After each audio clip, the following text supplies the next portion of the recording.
Orc woman is buried up to her neck in the sand until she hears a human's whisper.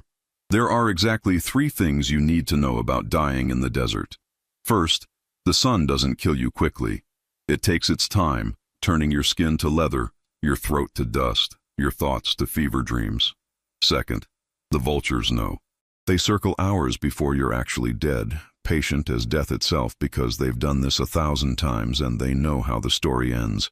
Third, and this is the important part, when you're an orc warrior buried neck-deep in sand, sentenced to death by your own clan for a crime you didn't commit, you don't scream, you don't beg, you don't give them the satisfaction. You die with your jaw set and your eyes open, because that's what warriors do. Thrania had been keeping her eyes open for 3 days now. It was getting harder. The sand of the scorched barrens wasn't like normal sand. It was the kind of sand that got everywhere, in your nose, your ears, the corners of your eyes, hot during the day, cold at night, and always, always moving. Wind sculpted it into new shapes every hour, erasing footprints, burying bones, making sure nothing lasted in this place except heat and emptiness.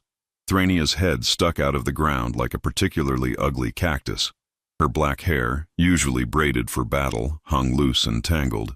Her green skin, normally the color of summer leaves, had gone gray-green from dehydration. Her tusks, which she'd filed to sharp points when she earned her warrior marks at 16, caught the sunlight in ways that would have been beautiful if she wasn't, dying. She'd stopped counting the hours after the first day. Time did weird things in the desert, stretched like melted metal, compressed like a fist around your throat. She'd hallucinated twice already. Once she'd seen her mother standing on a dune, shaking her head in disappointment. Once she'd seen the entire clan council lined up, watching her die like it was entertainment. Both times she'd blinked and they were gone, replaced by endless sand and that circle of vultures that kept getting lower. The worst part wasn't the dying. Thrania had made peace with death when she became a warrior. The worst part was dying for nothing, for a crime she didn't commit, for a broken war bangle found at a murder scene that wasn't hers. She flexed her fingers beneath the sand, the only part of her body she could still move, and felt the weight of her own war bangle still on her wrist. Whole, unbroken, proof that someone had lied. But dead orcs don't get retrials. That's when she heard the horse. At first, she thought it was another hallucination, the kind where your brain tries to give you hope right before the end, like a sick joke. But hallucinations don't make that much noise. This horse was real, and it was coming closer, and it was definitely lost because nothing with any sense came to the scorched barrens on purpose. The hoofbeats stopped. Thrania couldn't turn her head. 3 days of sun and sand had locked her neck into position, but she could see the shadow fall across her face, human-shaped, tall, armored, a knight, probably. Great. This day just kept getting better. Gods above, a voice said. Male. Young. The kind of voice that still had some innocence left in it, which meant he hadn't been a knight for long. What in the name of water? Thrania croaked. Her voice sounded like rocks grinding together. Or get out of my sun. You're blocking my death. Silence. The shadow shifted. Then, and this is where things got weird, she heard the sound of a water skin being uncorked, felt the blessed coolness of water touch her cracked lips. She drank without thinking, without pride, without anything except the desperate animal need to not die in the next 5 minutes. When the water stopped, she finally looked at the human's face. He was younger than his voice suggested, maybe 28, with the kind of face that belonged on a lord's son, not on a battlefield. Dark hair, darker eyes, a jaw that hadn't quite decided if it wanted to be noble or just stubborn. His armor was well made but dusty, marked with the phoenix crest of the eastern kingdoms. A knight-errant then, the kind who got sent on quests no one expected them to return from. Why? Thrania asked. Why what? Why give water to a dead orc? The knight, she'd learn his name, was Lucian later, but right now he was just the idiot with the water skin, crouched down so they were eye to eye. He had the decency to look uncomfortable. Because you asked, and because I'm not in the habit of letting people die if I can help it, regardless of what they are. What I am, Thrania repeated. The words tasted bitter even with water in her mouth. Orc, monster, greenskin, pick your slur. I was going to say person, Lucian said quietly. But I'm getting the sense you're not in the mood for philosophy. I'm not in the mood for anything except dying with some dignity, which you're currently preventing." Lucian stood, and for a moment Thrania thought he'd leave. Part of her hoped he would. Dying was easier when you didn't have an audience that looked at you like you might be worth saving. But instead, he walked around her, studying the sand. "This is an execution." Brilliant deduction. "What did you do?" "Nothing. They don't bury people alive for nothing." "They do," Thrania said. "When someone needs a scapegoat and you're convenient." She closed her eyes. The water had helped, but not enough. She could feel the sun starting its work again, pulling moisture from her skin, her throat, her thoughts. There was a murder, a merchant from the southern clans. Someone killed him, took his goods. They found a broken war bangle at the scene. My clan chieftain decided it was mine. Was it? Thrania opened her eyes and fixed him with a look that would have made lesser men step back. "Do I look like someone who breaks their war bangle? Do you know what that means in Orc culture? Enlighten me." "It means you're without honor, without clan, without identity. Breaking your war bangle is the worst thing an Orc can do. Worse than dying, worse than losing a battle. It means you betrayed everything you are." She paused. "I would cut off my own arm before I'd break my war bangle." Lucian knelt again, and this time he reached out toward her head. Thrania flinched, but she couldn't exactly dodge. His hand came away holding something. He'd brushed sand from her hair. "Then why did they sentence you?" "Because the chieftain's son is the real killer, and she'd rather bury one innocent warrior than admit her blood is poison." The words hung in the hot air between them. Lucian stared at her for a long moment. Thrania waited for him to laugh, to call her a liar, to leave her to die like she deserved for being stupid enough to trust justice. Instead, he said the last thing she expected. "Show me your war bangle." "Can't. It's under the sand." "Then I'm digging you up." "Bad idea." "Probably." He started scraping sand away from around her shoulders. "But I'm having one of those days where bad ideas seem better than walking away. You don't even know me." "Don't have to. I know injustice when I see it." He kept digging, his armored gloves making the work harder than it should have been. "And I've seen enough innocent people die to last me a lifetime. Not adding to the count if I can help it." Thrania wanted to argue, wanted to tell him he was wasting his time, that even if he dug her up she was half dead already, that saving an Orc would mark him as a traitor to his own kind. But the words stuck in her throat because somewhere in the past 3 days she'd forgotten that people could be kind for no reason except that it was the right thing to do. So instead she said, "My name is Thrania. Lucian." He'd cleared sand from her shoulders now, working down toward her chest. "And for the record, you have terrible last words. Wasn't planning on having you as an audience." Clearly. He dug faster.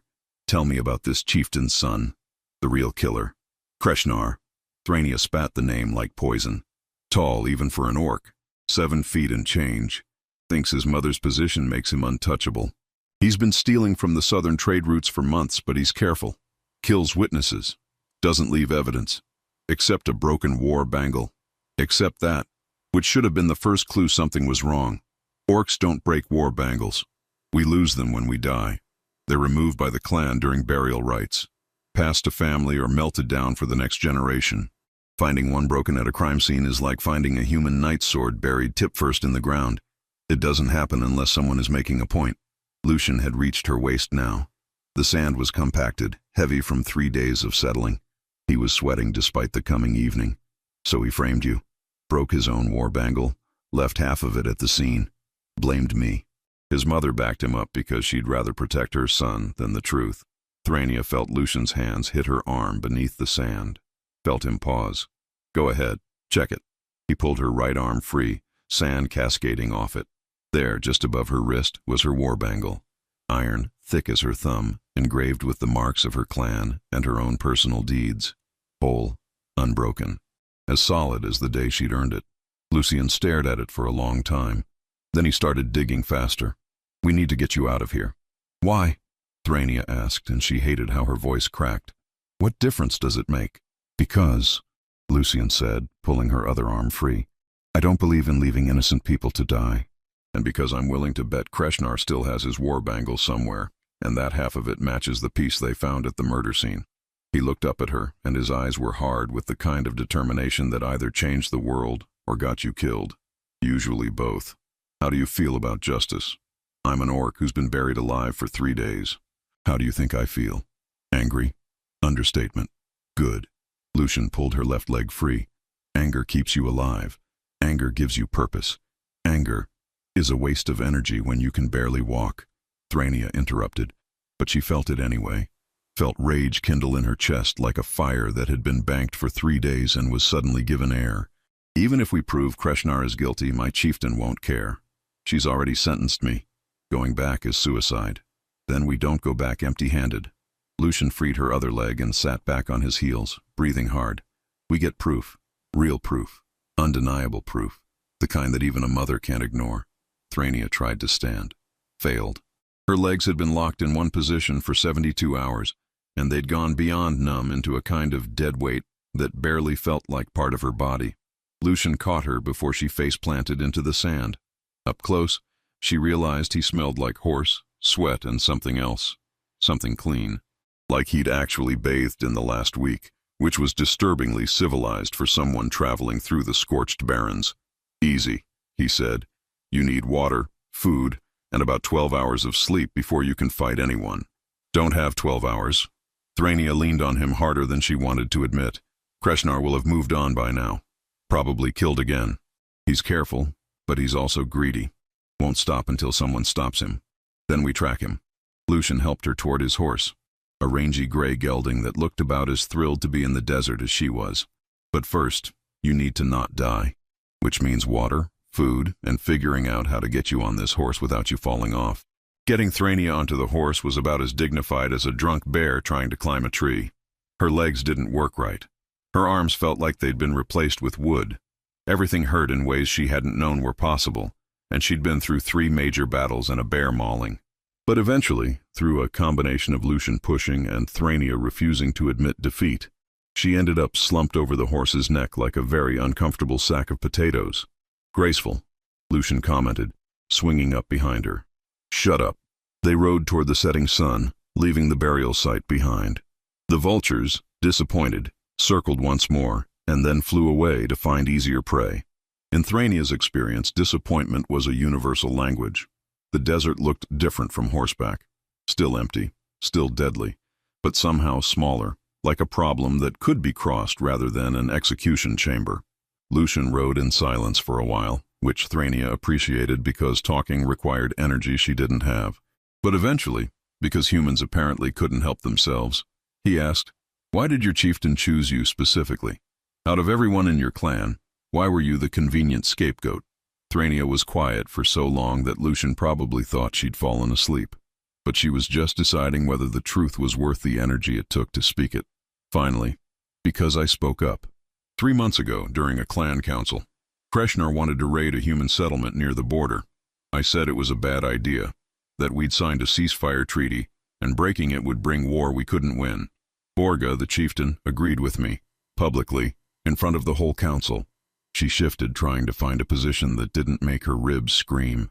Kreshnar never forgave me for that. This was his revenge. 2 birds, 1 stone. Get rid of me and get away with murder. Efficient. Orcs usually are. That wasn't a compliment. Wasn't offended. They rode until full dark, when even Lucian had to admit that continuing was a good way to break his horse's leg in a hidden ravine. They made camp in the lee of a rock formation that looked like a giant's broken tooth. Lucian got a fire going with the efficiency of someone who'd done it 1,000 times.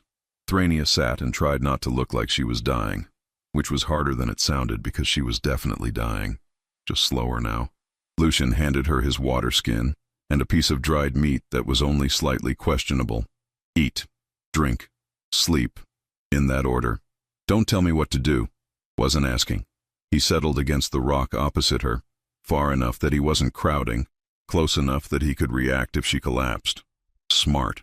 You're no good to anyone dead. I'm no good to anyone, period. In case you hadn't noticed, I'm currently wanted for murder by my own clan, half dead from dehydration, and trusting a human knight I met approximately 4 hours ago. This is not a good life choice. Probably not, Lucian agreed. But neither was burying an innocent warrior in the desert, so I'm thinking your clan has corner on bad life choices. He pulled off his gauntlets and flexed his fingers. His hands were calloused, scarred, warrior hands. What happens if we prove Kreshnar is guilty? Trial by combat, most likely. Orc law says if two warriors disagree on truth, they can settle it with blood. Winner is right, loser is dead. Very efficient. You're in no shape to fight anyone.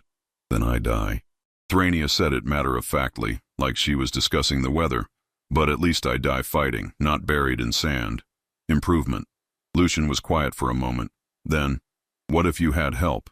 Against an orc warrior? A human knight? Thrania actually laughed, which hurt. That would be suicide. Kreshnar is 7'2", 270 pounds of rage and muscle. He's won 43 trial by combats, has never lost. You wouldn't last 30 seconds. Probably not alone, Lucian said carefully. But if we had proof, real, undeniable proof, maybe we wouldn't need to fight at all. Maybe we could force a confession. You don't know orcs. Confession is weakness. Death before dishonor, remember? Then we find someone who saw him. A witness. Someone who can't be ignored. Thrania ate the dried meat slowly, thinking. Her mind was starting to work again now that she had water and wasn't actively dying. Pieces clicked together like a puzzle she'd been too close to see before. The monk, she said suddenly. What monk? There was a human monk traveling through clan territory around the time of the murder. Brother something. I saw him at the trading post 2 days before the merchant was killed. He was sketching everything. Said he was documenting his journey for his monastery. She sat forward, ignoring the way her back screamed in protest. If he was still in the area when the murder happened, he might have seen something. Might have even sketched it. Monks are weird like that. Brother Aldwin, Lucian said slowly. Older man? About 5'9", gray hair, carries a leather journal everywhere? Thrania stared at him. You know him? Knows me. He stays at the monastery where I trained before taking my knight's vows. If anyone saw something and documented it, it would be him. Lucian stood, suddenly energized. He was supposed to return to the monastery 3 weeks ago. If he's back, he'll have his journal. If he sketched the murder scene or anything near it, we have our proof. Thrania tried to stand, failed, tried again. This time she made it upright through sheer stubbornness. How far is the monastery? 2 days' ride. Maybe 3 if we're pushing a half-dead orc warrior. I'm not half-dead. You're at least 60% dead. 40% at most. Lucian smiled, and it was the kind of smile that made you understand why people followed knights into battle even when the odds were terrible. We leave at first light. Sleep now. I'll take first watch. Why? Why what? Why are you doing this? Thrania asked. Helping me. You gain nothing. Risk everything. Humans and orcs have been at war on and off for 2 centuries. I should be your enemy. Lucian was quiet for a long moment, staring into the fire. When he spoke, his voice was soft. 6 months ago, I was ordered to execute a man. Orc, actually. He'd been caught stealing from a human supply caravan. Clear evidence. Clear guilt. My commanding officer gave me the order and walked away.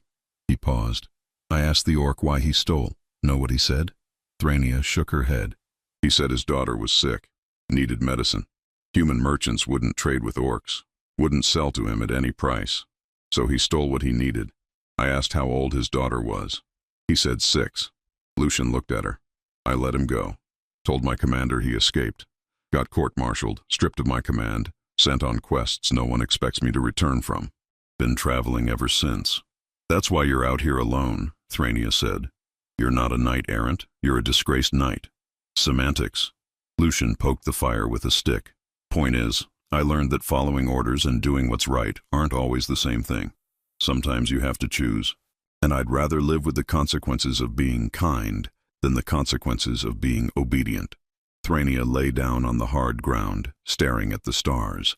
They looked the same, whether you were orc or human, she noticed.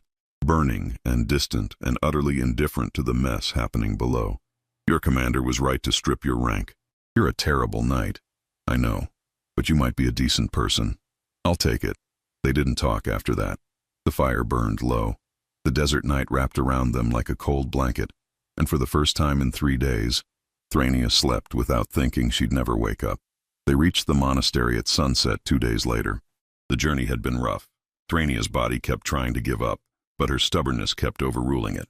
They'd traded the horse for a wagon from a merchant caravan on the road, which was more comfortable but slower.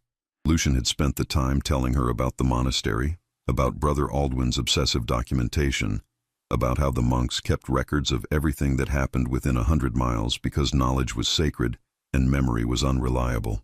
The monastery itself was built into a cliff face, all gray stone and wooden beams that looked like they'd been there since the world was young. Monks in brown robes moved through the courtyards with the kind of peace that came from having your biggest daily concern be whether dinner would be lentil soup or vegetable stew. Thrania felt massively out of place.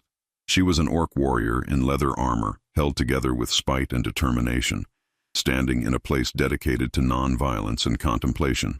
It was like watching a bear try to join a tea party.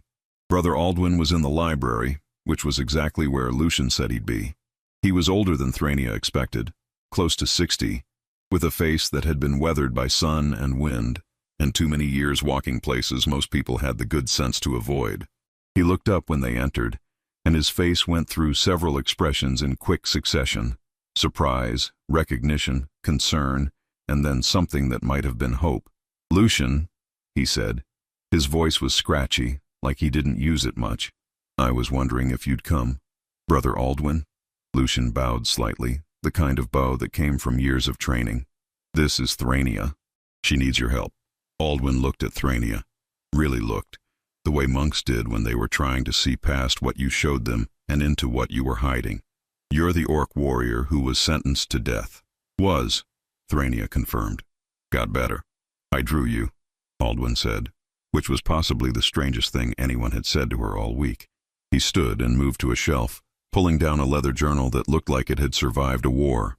He flipped through pages covered in sketches and cramped handwriting until he found what he was looking for. He turned the journal toward them. There, in surprisingly detailed ink, was a sketch of Thrania's burial. The desert, the vultures, her head sticking out of the sand with an expression that somehow managed to convey both dignity and rage. Below it, careful handwriting. "Execution in the Scorched Barrens. Orc warrior sentenced for murder of merchant. Clan law demands blood for blood. Witnessed from distance. Did not interfere as per monastery guidelines on neutrality. Note: prisoner wore complete war bangle on left wrist. Contradicts evidence presented at trial." Thrania stared at the sketch. At proof, documented in real time, that she'd been innocent. "You saw. I saw." Aldwin closed the journal. "I documented what I witnessed. That's what I do. That's all I do." "You could have spoken," Thrania said, and she hated how her voice cracked. "You could have testified." "I was buried alive for 3 days. Monastery law forbids interference in clan justice," Aldwin said, and he had the grace to look ashamed.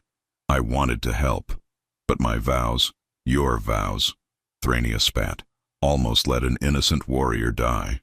"I know." Aldwin opened the journal again, flipping to a different page. "But I can help now, because 3 days before your execution, I sketched something else." He turned the journal toward them again. The sketch showed an orc, tall, massive, with the kind of build that made doorways reconsider their life choices. He was standing over a body, a human merchant by the clothes, and on his wrist, clear as day in Aldwin's detailed art, was a war bangle, broken, with only half remaining. Below the sketch, orc warrior in territory near Stone River, appeared to be searching merchants' belongings, left quickly when approached. Note: war bangle broken at midpoint, unusual for warrior culture. Significant? Kreshnar, Thrania breathed. "I didn't know who he was at the time," Aldwin said. "But when I heard about your trial, about the broken war bangle evidence, I looked back through my journal. This was sketched 46 hours before the merchant's body was discovered, before anyone knew he was dead." Lucian leaned forward. "Can you testify to this?" "Officially, monastery law may forbid interference," Aldwin said carefully, "but it doesn't forbid truth-telling when directly asked. If there's a proper trial, I can present my documentation." "There won't be a proper trial," Thrania said. "There'll be trial by combat. Borga won't allow anything else. She's backed her son too publicly to reverse course without losing face. And in orc culture, losing face is worse than losing blood. Then we make her an offer she can't refuse," Lucian said. He was getting that look again, the one that meant he had a plan that was either brilliant or suicidal. "We challenge Kreshnar to trial by combat, but we make it public. Invite witnesses. Present evidence before the fight. Make it about truth, not just strength." "You can't fight him," Thrania said flatly. "He'll kill you." Probably. Lucian shrugged like dying was a minor inconvenience. But you can. I can barely walk. You have 3 days until we reach your clan territory. 3 days to eat, sleep, and remember you're a warrior who's too stubborn to die. He looked at her with those dark eyes that had seen too much, but somehow still believed in things like justice and second chances. You beat death in the desert. You can beat an orc with a guilty conscience. Thrania wanted to argue, wanted to point out all the ways this plan was terrible, but standing there in the monastery library, looking at proof of her innocence documented by a monk who drew everything, she felt something she hadn't felt in 3 days. Hope, and hope was more dangerous than any weapon. We'll need witnesses, she said, neutral ones, people who can't be intimidated or bought. I know a few knights from my old company, Lucian said. Disgraced or not, they'll come if I ask. And I can send word to the other monasteries, Aldwin added. Monks make excellent witnesses. We're trained to observe without judgment. Then we have a plan. Thrania straightened, ignoring the way her body protested. We go to my clan territory. We present evidence. We challenge Kreshnar. And we prove the truth. One problem, Lucian said. If you lose the trial by combat, I won't. But if you do, then I die fighting for truth instead of choking on sand in the desert. Thrania met his eyes. Improvement. They left the monastery at dawn, loaded with supplies and Brother Aldwin's journal carefully wrapped and protected. The monk himself traveled with them. He'd insisted, saying that truth-telling required the truth-teller to be present. Lucian had sent messages to his former knights. By the time they reached the borderlands, they'd been joined by 5 more riders, men and women who'd served with Lucian before he'd been court-martialed, who'd heard he needed help and come without question because apparently some bonds went deeper than rank or regulations. They also picked up Gwyneth, a young scribe who'd been traveling with one of the night groups. She was 19, terrified of everything, and stuttered so badly that having a conversation with her was an exercise in patience. But she could read and write in 4 languages, and more importantly, she could document everything that happened in ways that would hold up in both human and orc law. Having her at the trial meant whatever happened would be recorded accurately, which mattered when you were trying to overturn a chieftain's judgment. The closer they got to clan territory, the more Thrania felt like she was walking toward her own execution for the second time. But this time it was different. This time she wasn't alone. This time she had proof. And this time she was going to look her accuser in the eyes and make him answer for what he'd done. They reached the clan grounds on the morning of the 3rd day. Word had spread that Thrania was alive, that she'd returned with humans, that she was demanding trial by combat. By the time they rode into the central meeting ground, half the clan had gathered to watch.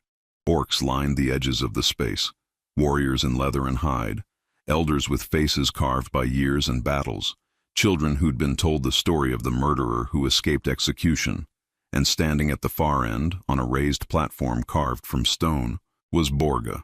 She looked exactly like Thrania remembered. Tall, almost 7 feet, with gray-green skin and white hair bound in a single thick braid that reached her waist. She wore chieftain marks across her shoulders and arms, scars that told the story of 30 years leading the clan through wars, famines, and treaties. She was a living legend. And she was wrong. Next to her stood Kreshnar. If Borga was imposing, her son was terrifying. 7 feet 2 inches of muscle and rage, with tusks filed to points so sharp they glinted in the sunlight. His war bangle, what was left of it, hung on his right wrist, half of a circle with jagged edges where it had been broken. Thrania felt rage surge through her chest like fire meeting oil. Thrania, strong arm! Borga's voice carried across the meeting ground like thunder. You were sentenced to death. You escaped execution. Orc law says you are outcast. You have no standing here. Orc law also says truth spoken in combat cannot be ignored, Thrania called back. Her voice was stronger than it had been 3 days ago. Food, water, and pure stubbornness had worked wonders. I invoke trial by combat. I challenge Kreshnar to answer for his crimes. Murmurs rippled through the crowd. Orcs lived for trial by combat. It was entertainment, justice, and tradition all wrapped into one violent package. Borga raised her hand for silence. You were already tried. Judgment was passed. Judgment was wrong. Thrania dismounted from her horse and walked forward. Lucian and the others followed, forming a line behind her. It was a statement. She wasn't alone. I have proof. I have witnesses. I have documentation. I demand the right to present evidence before combat begins. This is not human court, Borga spat. We do not need witnesses and paper. We have strength. We have honor. We have a chieftain who protects her murderer son. Thrania interrupted, and the crowd went silent. You didn't interrupt a chieftain. Ever. But Thrania was already dead as far as Orc law was concerned, so she had nothing to lose except her life, and she'd already made peace with that 3 days ago in the desert. Kreshnar killed the merchant, framed me. You knew. You sentenced me anyway. And Orc law says a chieftain who protects kin over clan forfeits her right to lead. Chaos erupted. Orcs shouting, arguing, some supporting Thrania, some calling for her immediate execution. Borga stood silent, her face unreadable. But Kreshnar moved, stepped forward off the platform with the kind of confidence that came from winning 43 fights to the death. You want trial by combat? Fine, I accept. No witnesses, no evidence. Just you, me, and the truth written in blood. Afraid of what witnesses might say? Thrania shot back. Afraid of wasting time on dead woman's lies. Brother Aldwin stepped forward. He was tiny compared to the orcs surrounding him, barely reached Thrania's shoulder. But he moved with the kind of calm that came from knowing truth was on his side. I am Brother Aldwin of the Northern Monastery. I am sworn to truth and documentation. I witnessed Kreshnar at the merchant's body 2 days before the murder was reported. I sketched him. I documented him. And I documented Thrania's execution with her war bangle whole and unbroken on her wrist. This is not dispute. This is record. He held up his journal. Even from 30 feet away, orcs could see the sketches. Could see proof laid out in ink and paper. Murmurs again, louder now. Doubt spreading through the crowd like fire. Kreshnar's face twisted. Human lies. Then fight me, Thrania said. Prove your innocence with blood. That's orc law, isn't it? Winner is right. Loser is dead, unless you're afraid. That was the killing blow. In orc culture, calling someone afraid was the worst insult. Worse than cursing their mother. Worse than spitting on their honor. Kreshnar's face went from twisted to murderous. I accept. Now. No delay. No preparation. Just combat. Agreed. Thrania began stripping off her outer leather armor. She was still weak. 3 days of recovery wasn't enough to fully heal from 3 days of slow execution, but she was functional. And more importantly, she was angry. Anger, she'd learned, could carry you through a lot when your body wanted to give up. The crowd formed a circle. Warriors marked out the combat ring with their bodies, an ancient tradition that meant anyone who stepped out of the circle forfeited the fight. Borga descended from her platform, her face still unreadable. As chieftain, she would oversee the combat and declare the winner. Lucian moved to Thrania's side. You sure about this? No, but I'm doing it anyway. If you start to lose, I won't. But if you do, then at least I'll die knowing the truth is out there. Thrania looked at him. This human knight who'd saved her life for no reason, except that it was right. Thank you. For everything. Don't thank me yet. Win first. Thrania stepped into the ring.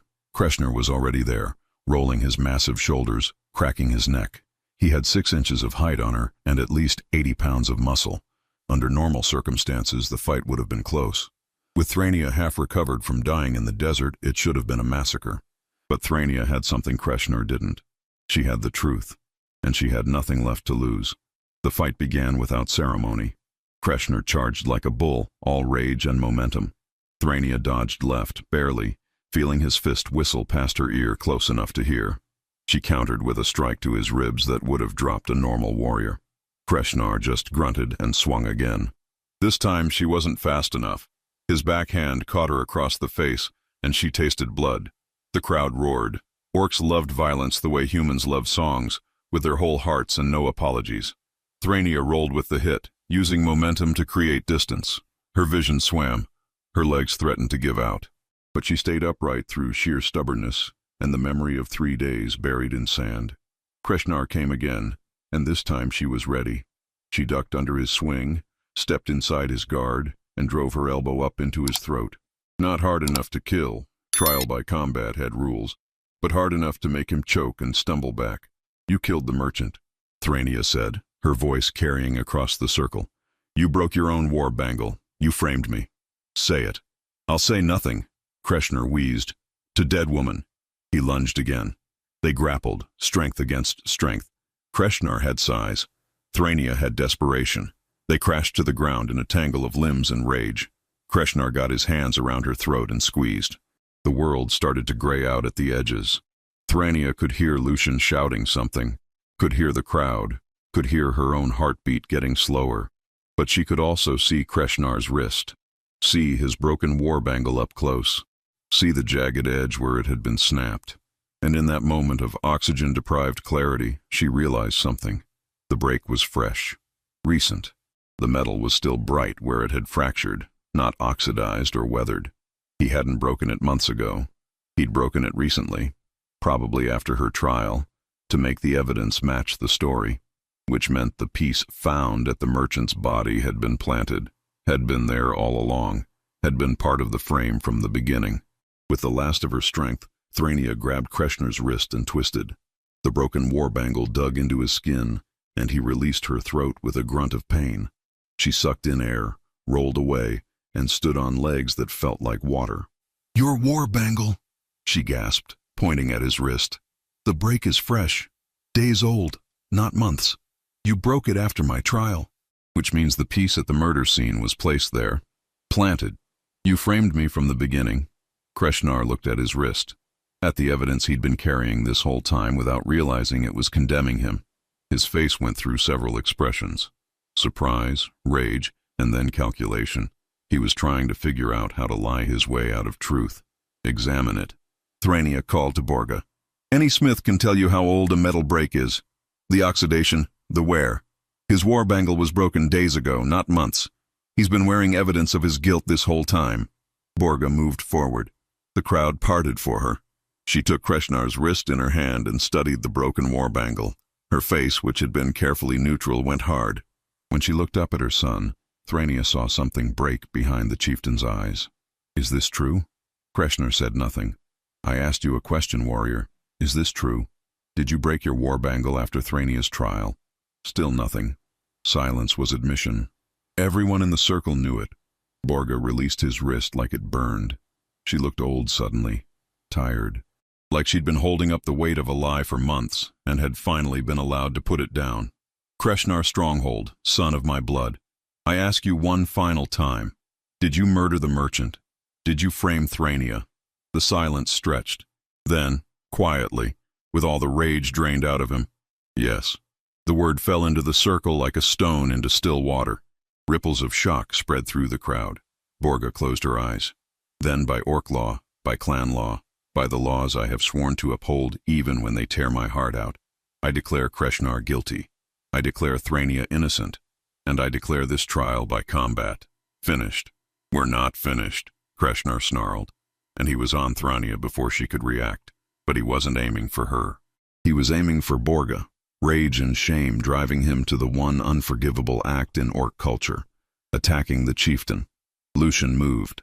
The human knight who had no business being in an Orc combat circle, who should have been 40 feet away with the other witnesses, somehow crossed the distance in seconds. His sword, a plain steel blade that had seen too many battles, intercepted Kreshnar's charge. They went down in a tangle, human and Orc, and when they separated, Kreshnar had a long cut across his chest, and Lucian had a gash on his shoulder that was bleeding through his armor. "Combat is finished," Lucian said, breathing hard. "Stand down." Kreshnar laughed.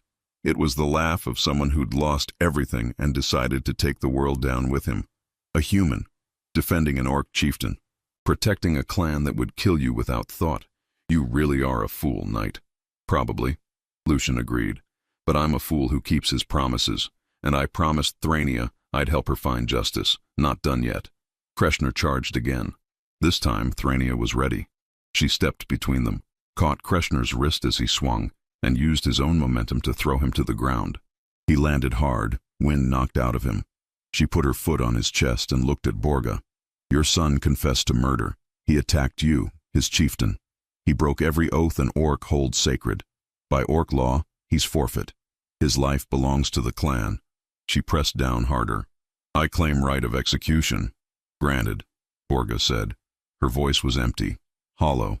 Thrania looked down at Kreshnar, at the Orc who'd tried to kill her, frame her, bury her alive, at the orc who represented everything wrong with pride and power. Part of her wanted to end him, wanted the satisfaction of justice written in blood. But another part, the part that had spent 3 days in the desert learning that mercy was sometimes braver than vengeance, hesitated. "I could kill you," she said quietly. "Would be within my rights. But death is quick, and you don't deserve quick." She removed her foot from his chest. "I exile you. Strip your warrior marks. Remove your war bangle. Send you into the world without clan, without honor, without identity. Let you live the rest of your life knowing you destroyed everything you were supposed to protect." She looked at Borga. "Is that acceptable judgment, chieftain?" Borga nodded. "It is." She gestured to 2 warriors at the edge of the circle. "Strip him, remove his marks, and take him beyond our borders by sunset. If he returns, kill him on sight." The warriors moved forward. Kreshnar didn't resist, couldn't resist. The fight had gone out of him the moment truth had been spoken aloud. They hauled him to his feet and dragged him away. The crowd watched in silence. Thrania stood in the center of the circle, bleeding, exhausted and vindicated. Borga approached her. Up close, the chieftain looked ancient. "I wronged you, Thrania Strongarm. I let pride cloud my judgment. I protected kin over truth. By orc law, that makes me unfit to lead." "You made a mistake," Thrania said. "You corrected it. That's more than most leaders do. But not enough." Borga removed the chieftain marks from her shoulders, ornate bands of bronze that had been passed down through 6 generations. She held them out to Thrania. "The clan needs a leader who puts truth over blood. You earned that right. Take them." Thrania stared at the bands, at leadership, at responsibility, at everything she'd never wanted. "No, no. I'm a warrior, not a leader, not a politician." She pushed the bands back toward Borga. "You wronged me. You admitted it. You corrected it. That takes courage. Keep leading. Just do better."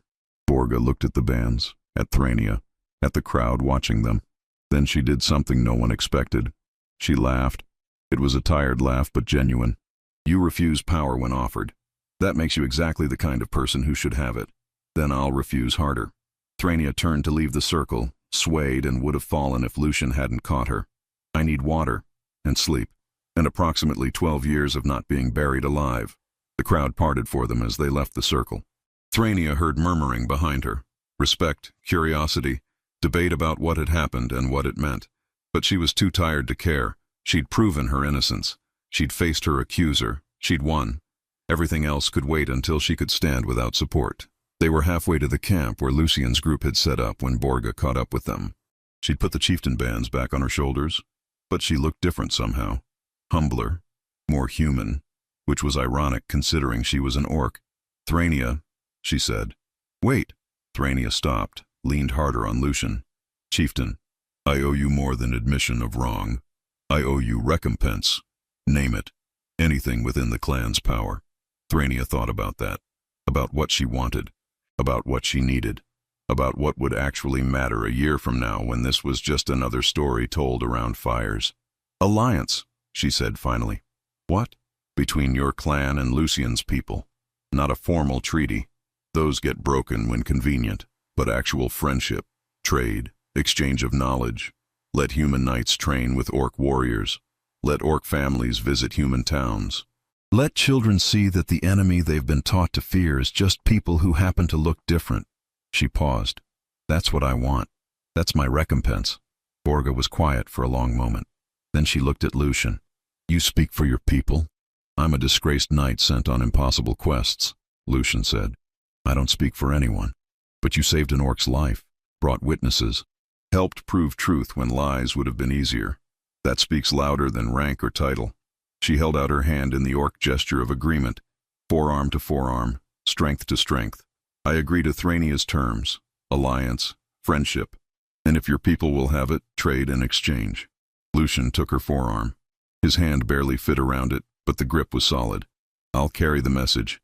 Can't promise they'll listen, but I'll try." That's all any of us can do. The next few days passed in a blur of healing, talking, and negotiation. Lucian's former knights stayed to help broker initial trade agreements. Brother Aldwin documented everything in his journal, creating a record that both orc and human scholars could reference. Gwyneth stuttered her way through 3 languages, and somehow managed to create contracts that satisfied both Orc clan law and human legal traditions.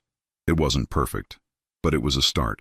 Thraenia spent most of the time sleeping and eating, letting her body remember what being alive felt like when you weren't buried in sand.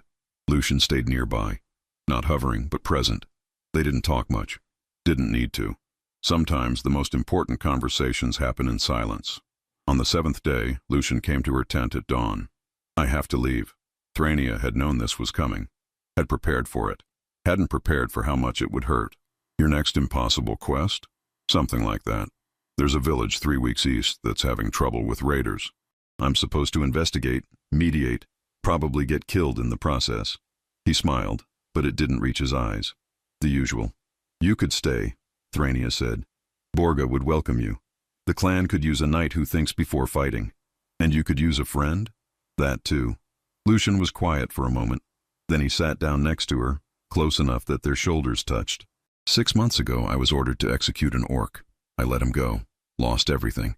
Been wandering ever since, trying to figure out if I made the right choice." He looked at her. "I think I did. Because if I'd followed orders, I wouldn't have been in that desert. Wouldn't have found you. Wouldn't have helped prove that sometimes the right thing and the legal thing are different things. You saved my life. You saved your own life. I just provided water and moral support, and witnesses, and proof, and a sword at the right moment. Details." He stood, offered his hand. She took it, let him pull her to her feet. "You going to be okay?" "Eventually." Thraenia looked around at the clan grounds, at her people moving through their daily lives, not enemies now, but just orcs trying to survive in a complicated world. "Got some rebuilding to do, trust to earn back. But yeah, I'll be okay." "Good." Lucian released her hand but didn't step back. "If you ever need help again, I'll send word to the monastery. Brother Aldwin will know where to find you." "He usually does." Lucian smiled, and this time it was genuine. "Take care of yourself, Thraenia Strongarm. You too, Lucian the Disgraced. Working on a better title. How about Lucian the Kind?" "Too soft." "Lucian the Stubborn?" "Better." They stood there for another moment, neither wanting to be the first to turn away. Finally, Lucian did what he did best, made the hard choice, and walked away first. Thraenia watched him go, watched him mount his horse, watched him ride toward whatever impossible quest was waiting for him next. She didn't wave, didn't call out, just watched until he was a speck on the horizon, then smaller, then gone. 2 months later, Borga called a clan gathering. Word had spread about Thraenia's trial, about the human knight who'd helped an orc, about the alliance that had formed from injustice and proof. 3 more clans had sent representatives asking about trade agreements. 2 human towns had sent scouts to negotiate safe passage through orc territory. The monastery had established a small outpost near the clan grounds, documenting interactions and helping translate between cultures. It was slow, it was messy, it was imperfect, but it was change. Thraenia stood at the edge of the gathering, watching orcs and humans negotiate in broken language and hand gestures and occasional violence when negotiations got heated. It wasn't peace, but it was possibility, and sometimes possibility was enough. "Thinking about him?" Borga appeared next to her, silent despite her size. "Who?" "The knight. Lucian." "Maybe. He saved your life. I know. You could go after him." Thraenia was quiet for a moment. Then, "He has his path, I have mine. Sometimes the bravest thing you can do is let people walk their own roads." Wise words. "I've been buried alive. Gives you perspective." Borga laughed, the kind of laugh that came from surviving something that should have killed you. "The clan wants to make you a war chief, second only to me. Voice in all decisions. Responsibility for warrior training and defense. I refuse. I told them you'd say that, and yet you're still asking. Because refusing power 3 times means you've proven you deserve it." Borga looked at her. "I'm not getting younger. Clan needs leaders who put truth over pride. You've proven you're that leader. I'm a warrior who got lucky. You're a warrior who faced death twice and chose mercy over vengeance both times. That's not luck. That's character." Borga put her hand on Thraenia's shoulder. "Think about it. No rush. Just think about it." She walked away, leaving Thraenia alone with her thoughts and the sight of orcs and humans, slowly, carefully, building something new from the ruins of old hatred. 3 months after that, a message arrived from the Eastern Kingdoms. Brother Aldwin delivered it personally, riding into clan territory like he'd done it 100 times. The message was short, written in Lucien's cramped handwriting. Thrania, stopped a war, saved a village, got stabbed twice, still stubborn, still alive. Heard you're a war chief now, proud of you, stay alive. The world needs more warriors who choose mercy. L. Thrania read it 3 times, then burned it. Not because she wanted to forget, but because some messages were meant to be carried in memory, not paper. She walked to the edge of clan territory where the desert began, where she'd been buried alive and left to die. Someone had put up a marker, just a stone, nothing fancy, but on it, carved in careful letters, here death was denied, here truth was proven, here change began. She touched the stone, felt sun-warmed rock under her palm, and thought about all the choices that had led to this moment. Lucien's choice to give water to a dying orc, her choice to trust a human knight, Borga's choice to admit she was wrong, Aldwin's choice to document truth even when it was uncomfortable. Small choices, individual choices, but when enough people chose right over easy, small choices became revolutions. The desert wind picked up, carrying sand across the scorched barrens. Thrania turned her back on the burial site and walked toward home, toward clan grounds where orcs and humans were learning to see each other as people, toward a future that didn't look like the past, toward possibility. She didn't know if she'd see Lucien again, didn't know if the alliance would last, didn't know if change would stick or if old hatreds would resurface the moment things got difficult. But she'd learned something important in those 3 days buried in sand. You don't need to know the ending to take the first step. You just need to choose. And Thrania had chosen truth, had chosen justice, had chosen mercy over vengeance and possibility over certainty. Some days, that was enough. Some days, that was everything. The war bangle on her wrist caught the light, whole and unbroken, a reminder of who she was, of what she'd survived, of the truth that had saved her life and changed her world.